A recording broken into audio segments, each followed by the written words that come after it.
السلام عليكم. شلونكم؟ شخباركم؟ اليوم عندنا قصة، وعنوان القصة كما تدين تدان. سمع القصة وإن شاء الله تنال إعجابكم. شاب ضحك على فتاة وبين لها انه هو يحبها. طلب منها انه يطلعون سوا.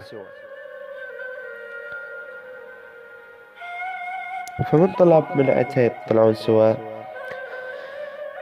قالها اريد اشوفك، بس ما اريد اشوفك بمكان عام بشارع، لا، اريدك تجين للبيت. البنية رفضت بالبداية، بس قنعها بكلام الحب والزواج. بيتهم فارغ، ابوه وامه واخته طالعين. اتفق وياها تجي الساعة 5 للشقة مالتهم. البيت اهله والبيت فارغ، وبنفس الوقت خابر اصدقائه، قال لهم اليوم تعالوا للشقة مالتنا الساعة 5، او تعالوا قبل 5.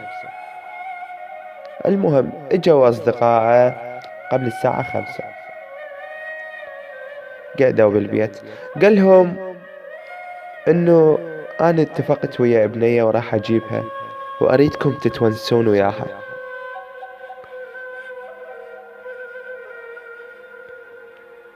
اريدكم تعيشون حياتكم ويا هاي البنية. فهو جاي يحكي وياهم، اتصلت عليه امه. اتصلت عليه مرة، مرتين، 3، ما يرد. اتصلت رابع مرة، ضاج من اتصالاتها، قال خله جاوبها. قالت له ابوك تخربط وبحالة خطرة، وراح نسوي له عملية هسه، ولازم تجي للمستشفى. المهم هو شغل سيارته وراح للمستشفى، راح يشوف ابوه. من وصل هناك شاف ابوه، شاف امه، اخته ما موجودة. سأل امه، قالها وين اختي؟ قالت له اختك دزيتها الك للشقة مالتنا لبيتنا، دزيتها لانه ظل بالي يمك اتصل عليك وانت ما تجاوب، فدزيتها. زين هو هناك اصدقاء او متفق وياهم انه بنية راح تجي. شغل السيارة وراح يركض للبيت. المهم وصل البيتهم. من وصل للبيت دخل فتح الباب، شاف اخته على القاع، شاف اخته نايمة بالقاع، وجماعته عاشوا حياتهم، تونسوا ويا اخته.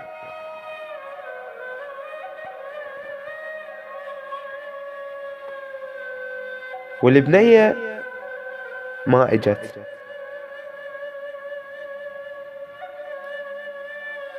ان شاء الله القصة تعجبكم. فقبل لا تفكر انه تلعب بعرض العالم، اتذكر انه انت عندك اخت وام، وعندك زوجة وراح تتزوج، اذا ما متزوج راح تتزوج اول وتالي. خاف على بنتك، على امك، على اختك. ترى والله الله يشوفك، شو تسوي الله يشوفك. ليش نقول الدنيا دوارة؟ ترى تفتر، والله من تفتر على عرضك.